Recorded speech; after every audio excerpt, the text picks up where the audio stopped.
Hi, I'm working today with a little theory lesson from the Royal Conservatory Celebrate Theory 5, and we're just going to be looking at the very first chapter. And for many of you who have studied piano with me over the years, this chapter will be quite easy for you because you've been doing these things since you were in group lessons and Moonbeams 3, which basically does this theory. So as you know, as notes go down the lines and spaces, and I can show you in the picture here, as the notes go down in lines and spaces, we get lower in pitch and lower on the keyboard, and as they go up on the lines and spaces, we get higher. There are a couple of clefs that we need to be thinking about. The treble clef in the bass clef, and the treble clef has a guide note called a G, and the treble clef used to be called a fancy letter G. A long time ago when you guys were little, you watched a video about the treble clef and the letter G and a girl named Gina. And then here is the F clef or the bass clef, and the F is the guidepost note because it occurs between the two little dots. There they are on G and E. And so there are, the lines, the names of the lines and the spaces, and these are also guide tone notes. So when you're reading music, it seems really silly to basically read your music and think note by note by note. It'd be like reading a sentence from a book, and for instance, I've got a book sitting right in front of me because I'm putting some lists together. Even though I'm recovering from cancer, I'm still doing it. So it'd be really weird for you to go and read your entire book that way. It would take you forever to be able to work it out. We tend to just glance at this and know that this word is pianists. And that's how we want to be able to read music. And so that's why in this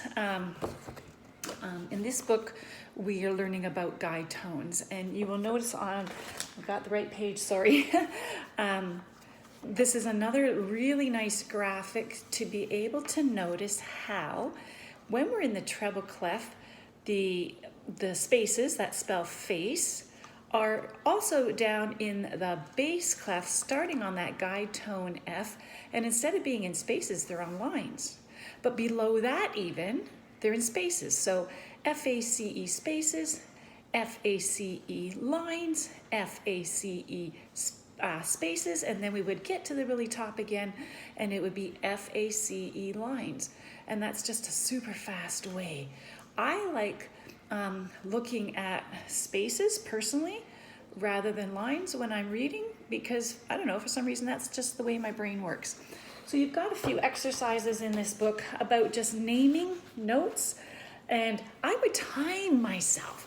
So if you could, put a timer on, let's say a timer here, and say, how many notes can I name, like lickety-split in 20 seconds? Or if you think it's going to take you longer, give yourself longer, but maybe give yourself over in here a little timing thing. So 10 seconds, 20 seconds, 40 seconds, whatever you think you need to be able to go quickly for each of those lines. Just makes it a little more fun. Set your timer and off you go. How fast can you do it? And then you have a page on ledger line notes in this one. And think about what I told you about lines and spaces and how they switch around.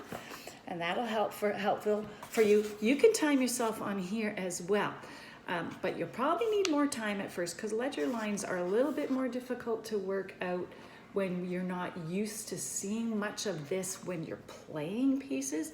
You'll probably be able to figure out the first ledger line below middle C easily, and possibly also beyond the bottom line of G we do have some E notes and some C notes that you find in your music currently that you're playing. So then you get to draw some things.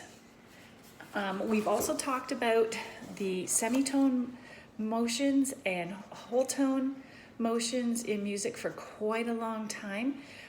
Some of you who are playing violin and guitar will also realize really quickly that that's how those string instruments move up in your fingering. So a guitar, every fret line will be a semitone. And in violin, of course, you don't have frets to follow along. But as you move your finger across the string, it will go up in semitones all the way along on any one of your strings. And so we do have patterns. And if we did not have the black and white pattern keyboard, things would sound really weird because we would not have that possibility unless, you know, a piano tuner made that work. So there are two types of semitones. The first is a chromatic semitone. And chromatic, all that means is the name of the note is not going to change. So if I went from, I'll just use this here. If I went, make sure I have it. If I went from C up to this black note, that's going to be C sharp. I'm going to keep the exact same letter name. However, the second way of naming a semitone is diatonic. And diatonic starts with the letter D. And so that's how I remember that I am going to change that letter name when I get up here. So here's my C. I am no longer going to call it a C sharp. I'm going to call it a D flat. And that's the diatonic semitone. So it's, in essence, it's still the same letter, same place on the keyboard, but now I can be talking about a flat key, in a key signature and name it appropriately. I must admit though, sometimes in jazz, you will see it called a C sharp rather than a D flat. But for our purposes at this point, if we're in a flat key, we're going to call it D flat. If we're in a sharp key, we're going to call it C sharp. So unit number 1 has you doing some examples of that. And what I just talked about, where one note has the exact, or one note has two different names, chemo brain going here, we call it an enharmonic equivalent. And all that means is it's just in the same place, two different names. So I have in the studio, when I'm able to work, I do have a couple of sets of twins that come here. But those twins do not have the same name, although, my goodness, every time they come in, I have to ask who's who, because one set of twins, actually two sets of twins, they have such similar looks that even though I've been teaching them for a long time, I still have trouble knowing who's who. So I usually have to either get embarrassed by calling them the wrong name, or ask them right out what their who's who for the day and go by like what they're wearing and their hairstyle. So I do have a graphic down in the studio that shows two twins with different names. But remember, it's still the same place. And you know, a long time ago, the people made up these big words, and I know it's difficult to remember these big words like chromatic, diatonic, enharmonic, but put those into, put them on a card or lock them in your brain, and you'll have lots of exercises to be able to practice with that. And you'll be able to put things down on the staff as well. So in this unit, after you've done your diatonic, chromatic, and enharmonic notes and naming them and working all that out, you will also have another little thing about transposing. And in this level, you're only going to be transposing music up an octave or down an octave.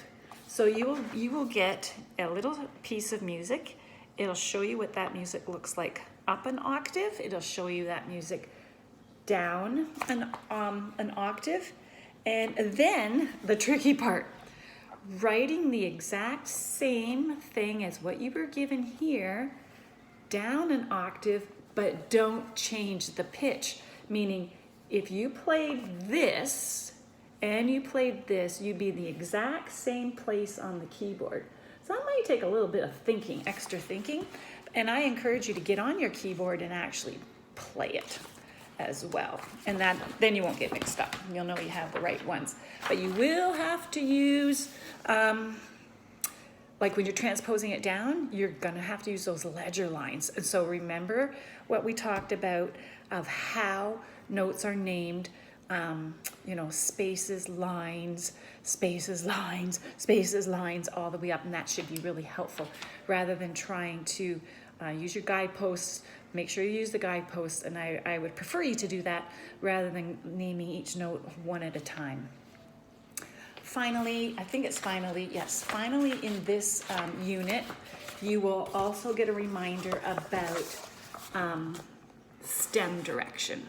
So when you are working with notes that are moving up, generally you have stems down that make the same shape as a letter P, and when you're moving the opposite way, they're shaped in a letter D. And from when you were little, we had paddling notes and diving notes. And so we talked about how the staff, the middle line was water, and I had a little graphic of a canoe or a little boat, and we talked about how when you're in the boat, meaning above the water or above that middle line in the clef, you are paddling. And so every single note needs to look like a P. And if you're under the boat, that means you've dived into the water. And I hope that you've had fun over the summertime diving into water.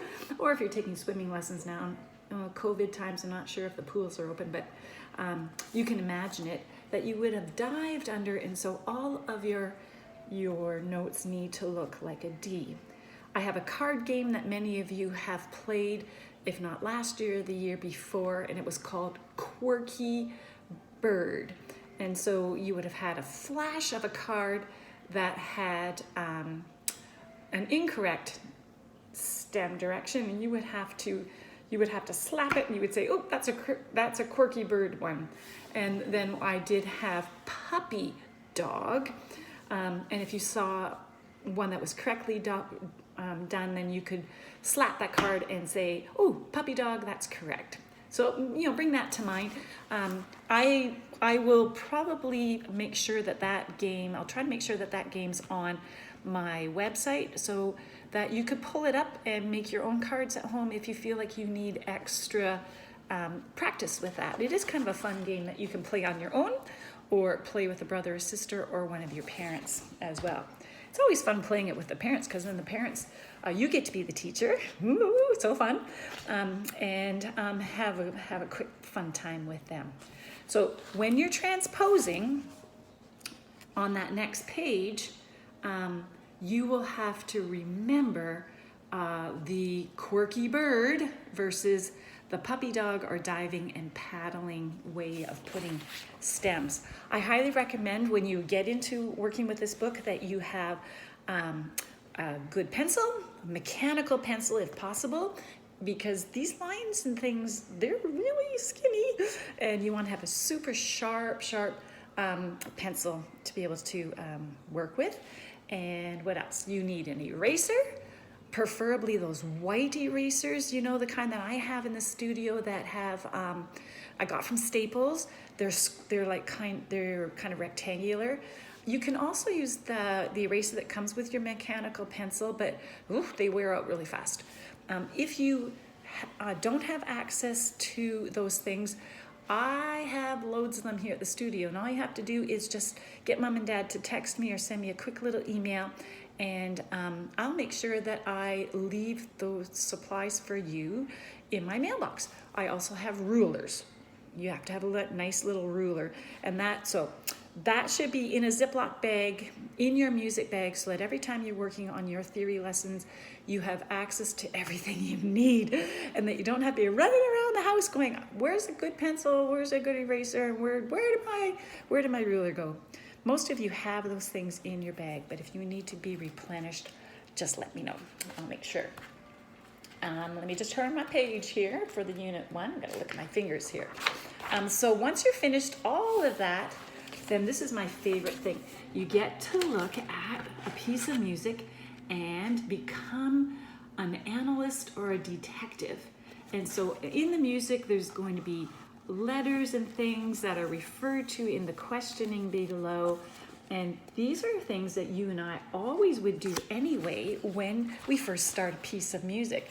So for instance, number 1 says, this piece is in a major key.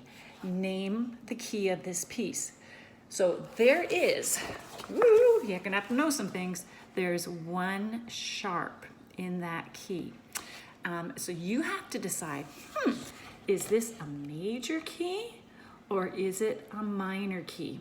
And we have some clues that we could get going right away. There is a trick though. The first line is in 2 treble clefs, and normally we always talk about, the first note and the last note of a piece of music tends to tell us what key we're in at this level of playing, but we might have a little trick in here. If you're finding that just looking at the piece is difficult to figure out what key you're in, there is, okay, I have to find it though, sorry. And if I can't find it really quickly in this book, well, maybe they don't have it in this one. I was thinking, I'm looking for my circle of fifths.